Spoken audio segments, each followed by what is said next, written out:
Good evening, everyone. My name is Tynesha, and I am a member of the West Garfield Park Youth Council. In addition, we believe that we are the solution to the violence in our community. West Garfield Park Youth Council is sponsored by Fathers Who Care, which is a nonprofit organization located on the west side of Chicago within the West Garfield Park community. Again, everyone, my name is Tynesha Malone, and I am a member of the West Garfield Park Youth Council. The West Garfield Park Youth Council is comprised of 15 youth from our community whose focus and concern is the youth leadership and voice within the community and addressing the issues of violence prevention. We invite people from all over, especially youth, to come in and see what we are all about. Our show will be scheduled every Thursday at 7 p.m. Again, that's every Thursday at 7 p.m. We would like to encourage calls from people watching to leave their questions and comments at 312-738-1060. Again, that number is 312-738-1060. Our show can also be viewed online at www.cantv.org/live. Again, that website is www.cantv.org/live. So as you all see, there's a gentleman right here, and instead of me introducing him, I'll let him introduce himself. My name is Darius Williams. 22 years old from Aurora, Illinois. That's it? Yeah. Okay. Well, thank you. And again, my name is Tynesha, and I am a member of the West Garfield Park Youth Council. And you are watching a live interactive call-in television program brought to you on CanTV. So during the next 25 minutes, we are going to discuss understanding your purpose. I invite our viewers watching to call in with your questions and comments at 312-738-1060. Again, that is 312-738-1060. So the first question is, who is Darius and what is your purpose? Who is Darius? I'm just consider myself an advocate. I'm somebody that cares for the person next to me. I care for people. I'm the type of person that wants everybody to fulfill their dreams, live out their purpose. I thrive off life is too short, that we're only here for a certain amount of time. So I just want everybody to, enjoy life, fulfill their purpose, and I think everybody should have an equal chance in life. Right. Okay, that was a real good answer.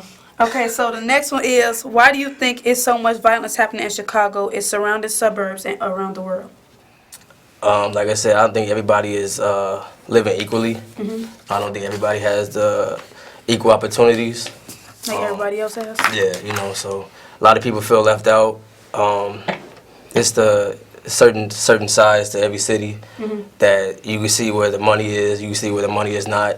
Right. There are people that have the money, you don't really see too much violence on that side. They're pretty much content with life. Right. And then the side over here is the side that's, doing things that they feel to get money. They got to express their anger. They have to commit crimes to put food on the table, to, have money in their pocket, to be able to have groceries in the house or have the lights on and stuff like that. So it's just unequal opportunities. Right. And, most of the times you could tell because, certain sides of the towns and stuff is the houses look way better than other houses.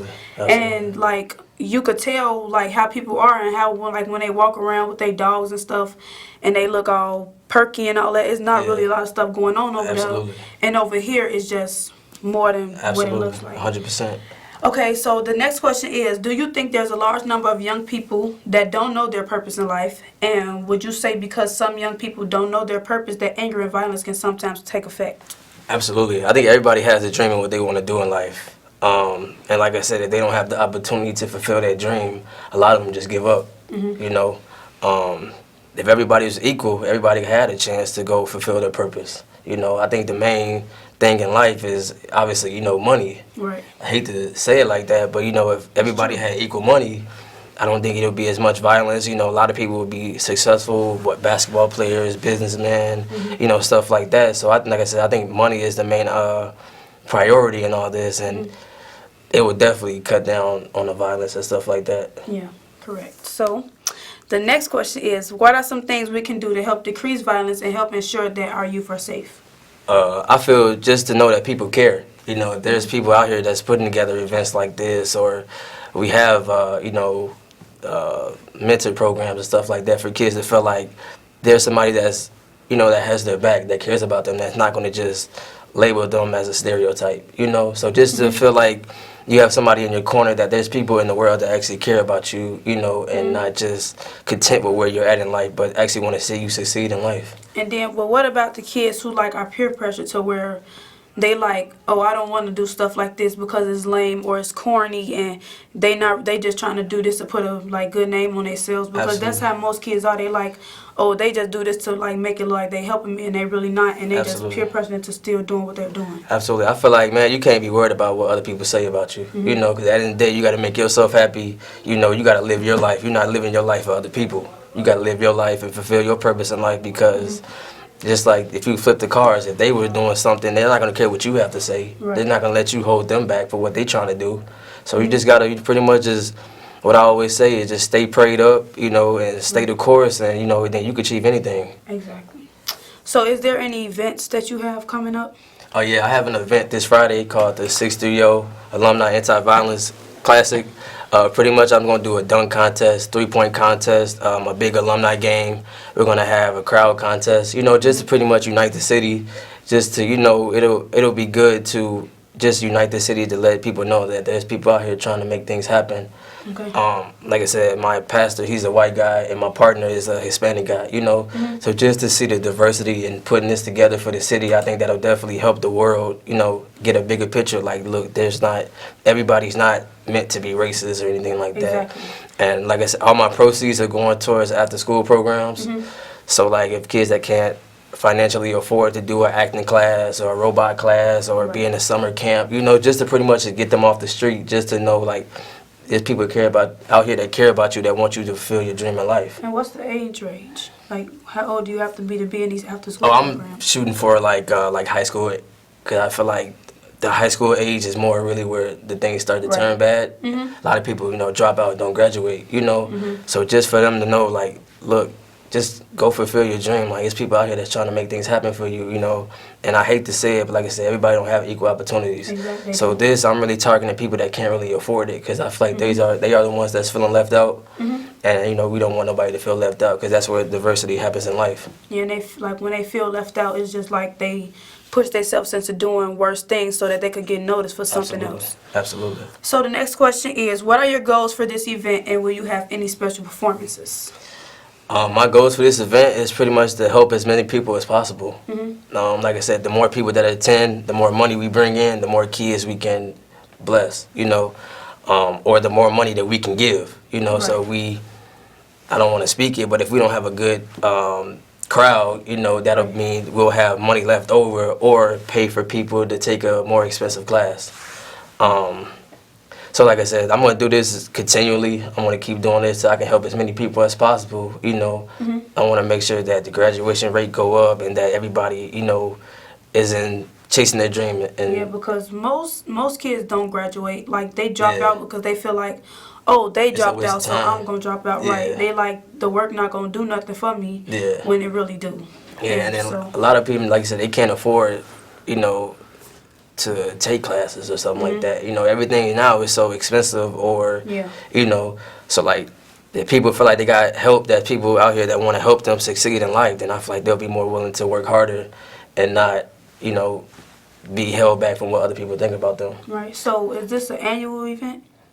Yeah, I'm going to do this periodically. This one is the first one I ever had. This one, I had one last year that was kind of a smaller one, but this one is the first ever anti-violence event, and like I said, I'm working on one for the spring next. So when you was growing up, did you do any like bad things and then like regret it and then try to change your ways into what you're doing now? Yeah, I hung out with the wrong crowd a couple times, and then like I said, my mom is a powerful spiritual lady, so she always kept me on the right path. Right. But it was my choices to do the wrong thing, and for me to open my eyes to realize, like, you know, this is not what I want to do. I want to, you know, my dreams was to become a basketball player, you know, but I'm a big believer in, if it's not a God's plan, it's not going to work for you, you know, and I had to pretty much, that was an eye-opener for me, was to realize, like, okay, it's not my purpose in life, I got to figure something else out.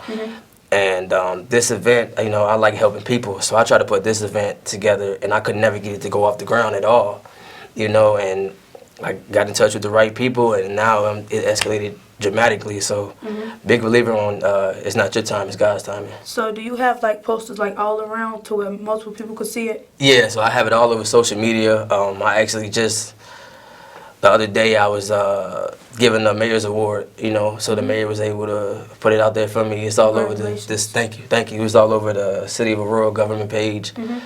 Like I've been dropping flyers out at barbershops and stuff like that where kids typically are at. I'm gonna drop some off at the library, school, stuff like that. I just wanna, you know, 'cause I know everybody is not big on social media. So I just want to get out there and, you know, make sure they're at the barbershops or at the schools and stuff like that, so attract as many people as possible. Okay. So what are some things young people could do to discover their purpose? Just whatever you like. If you're a kid that likes to play video games, then you should get into electronic. So it depends on what you like. Yeah, you know, whatever you like. Don't pretty much force yourself into doing something you're not interested in, because then you won't work as hard, you know? Right. So if you do something, like I overheard you saying that you want to, you know, dancing and stuff like that. Right. But you're not going to be out here trying to be a lawyer, you know? Right, because that's not what I want to Exactly, you know, so you might do it, but you won't do it to your full potential. Yeah, you're not going to feel as compassionate about it. Yeah, so you won't do it to your full potential. So if it's something you like out here, just go all the way. Find out if there's programs out there or classes or something like that, or if you can learn about it and go after it, attack it. Exactly. So what motivated you to put this event together? Me, like I said, I've lost countless friends to gun violence or violence in general, you know. And I have a lot of friends that were like good at sports, but they never got to fulfill their purpose, you know. They were able to go professional. And like I said, their life got cut short, just giving up, you know, gang banging, doing drugs. To do what other people do. Yeah, you know, and they just fell around the wrong crowd, and that pretty much took them away from their talent, and which I feel was probably a purpose in life that could have got them out of, you know, what they were going through. So I'm just big on that, and like I said, I just want to continue to help as many people as possible. I don't want to lose any more friends to nonsense at all. Violence. Yeah, exactly. So why is it important for you to help other youth, and did you like have the resources that these kids possibly have now? Yeah, so for me, luckily my partner, he works for City Hall Youth Services. So just working with him, he has a lot of resources. Like for this, we have partners with the Paramount Theater. You know, they have like acting classes and stuff like that. SciTech Museum, Wabansi Community College, you know, stuff like that. So just for kids to get an education or to take a class that they need to, you know, to get them to that next step in life, you know, just to give them a little push to let them know, like, hey, you know, there's people out here that care about you and want you to do good. Yeah, so any way possible I can connect with sponsors to help as many kids as possible, then I'm going to do it 100%. So do you think the way people act is like from their homes, or is it like just the people they're around outside of their homes? Or is it I'm also a big believer in what you're immune to is how you're going to act. You know, so what you see at home is probably how you're going to react, because that's something you see constantly every day, 24/7. And you get used to it. You get used to it. You're immune to it. So you may see it at home, but you might not do what they're doing at home, but you might get around your friends that, you know. And want to do it. Yeah, you know what I'm saying? Yeah, so if you're hanging around friends that don't do drugs, you're not going to just do drugs. Right. But if you see somebody that you're used to 24/7 doing drugs, you might be like, man, I'm going to try it one day. You know? Yeah, you know, so, and that's a bad way of thinking, but that's how life is, you know. You do what you see. So what can people do to get more information about your events and like more upcoming events that you might have? I'm going to be doing it constantly on my Facebook page, Darius Grisette Williams. Going to post that dramatically. Like I said, the mayor is on my side with this one, so I'm definitely going to get him to put the word out there, and I'm going to make sure I'm going to get it out there. I'm actually going to try to do one in Chicago. Right. I actually lived out here for a little minute. I went to Oak Park River Forest for a while, so like this area right here is one of my, I call home, you know. Right. So I don't want to just do Aurora, even though I was born there, because I've had some traumatic experiences here in Chicago, Oak Park as well, you know. Right. So any place that I feel my heart is at, I want to go and help people, you know. So that way, if I can help Aurora, if I can help Oak Park, Chicago, then I want to go to, you know, the next state, you know. Right. So I just want to pretty much help as many people as possible, you know. Like, so how did the mayor start knowing about your event? Did she see it on social media? I actually contacted the mayor myself. I didn't know, like I said, I had this idea myself, and I could never get it to take off. So I was like, you know, I'm just going to go to the highest person possible. So I contacted the mayor myself. The mayor is pretty busy. Right. I wasn't expecting an answer right away. Right. So I started contacting other people like my pastor, and he led me to my partner Simon Rodriguez, who's actually works at City Hall in the building as a mayor. So I got in contact with him, and like his co-mayor. No, he works in a different department, like youth services. Oh yeah. So I contacted him, and his resources pretty much like blew everything open with this, and he's the one that's emailing the sponsors, the schools, right. The stuff like that. So his resources pretty much helped me out a lot with this event. Okay. So we have a caller, and we want to know the question and comment from the caller or comment. Hello? Yes. Yes, I have a question for the guest. First of all, I want to say that I'm enjoying the show. I'm enjoying listening to this young man because there's so many young men out here that are lost nowadays. And this is a young man that's got a head on his shoulders. And I want to know what inspired you to change your life, because I heard you say that at one point you was not, on the right path. So what did it take for you to change your life and try to make a difference to the point where you're trying to save, other young men out here or just other young people, period? What inspired you, and how did you do it? First, I want to say thank you so much. I really appreciate that. But just like I said, my mom is a very spiritual and powerful person. My mom has always been a big believer in God. Mm-hmm. So I feel once you have somebody like that that's always on your corner, your mom is not going to ever lead you down the wrong path. Exactly. So my mom is her constant prayers, her constant words of encouragement, stuff like that. Like I said, before this event, I could never get it to go off the ground. I was battling depression, because I was like, I'm not where I'm at in life, like where I want to be at in life. Why can't I get everything to go right for me, Right, I feel like that. And I was going through depression. There was times I wouldn't even leave my room. I wouldn't even eat, Mm-hmm. And my mom, her constant prayers and surrounding myself with good people that's going to make me better, it pretty much opened my eyes. I got more involved in my church. So just those things right there really helped me, pick my head up, not to know that, it ain't your timing. If it's not a God's purpose or plan for you, it's not going to work, So I just had to continue to stay prayed up, continue to chase after my dreams. And like I said, now I'm just trying to just do the best thing I can for the community. So did you have like inspirations besides like family, like higher, like famous people? Nipsey Hussle. Mm-hmm. Nipsey Hussle was one of my favorite rappers. Just what he was trying to do. He was a known gang member, rapper.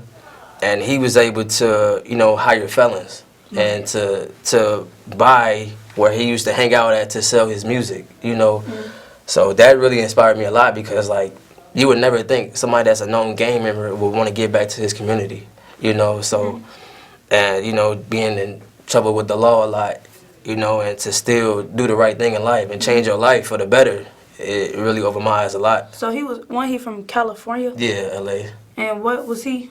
He was a Crip. Right, okay. Because that was with Snoop Dogg and I think Roddy Ricch. Yep. Okay, and we have another caller. Hello? Yes? Okay, I just got one more comment to say to the young man that's on the show. Before you hang up, before you get off the show, please speak to the young generation out here and I would like for you to give them an encouraging word on how they can make a change in their lives, because I heard you say that you listened to your parent, you listened to your mom, and you decided to make a change. But it's so hard for so many people to make a change when they done went in the wrong direction. And I just want to hear you say something inspiring that will encourage, even if it encourages one person, you've did your job. And I would like to hear that before you get off the air, please. Absolutely. Just to believe in the man up above, stay prayed up, not, don't listen to what other people have to say. You got to live your life for you, Don't feel like you're a lame because you want to take a robot class or you want to do acting, Do what you know, that excites you, is gonna push you and make you better. Because at the end of the day, you're not living your life for them. So don't ever feel like you're a lame or you're not cool because you're not doing drugs or game banging, nothing like that. Like, don't worry about what other people say. Because if it's, you know, like my mom used to always tell me, what's for you, can't nobody take that away but you or God. You know? So you may feel like, oh, okay, I want to do this, but I don't want my friends to stop being my friend because if that's the case, they're never your friend in the first place. You know, you should have friends around you that support encourage you. You know, like, come on, man, like, go do something. Yeah, like, don't, you know, I want to see you do good in life. Yeah. So just, you know, just do what you want to do. Stay prayed up. Don't worry about what other people have to say, and just always know that what is for you, can't nobody take that away from you but you and God. Okay. So I actually used to be like that because I wanted to play volleyball, and they was like, "Oh, volleyball lame. You shouldn't do that. You should come with us after school and go to the park and all that." And my grandma, like, she'll never let me go because she was like, she didn't want me to be like all the kids who go to the park and they do this and do that. And then that's when I always was like, volleyball is just so lame, so I don't want to do it because that's what my friend said.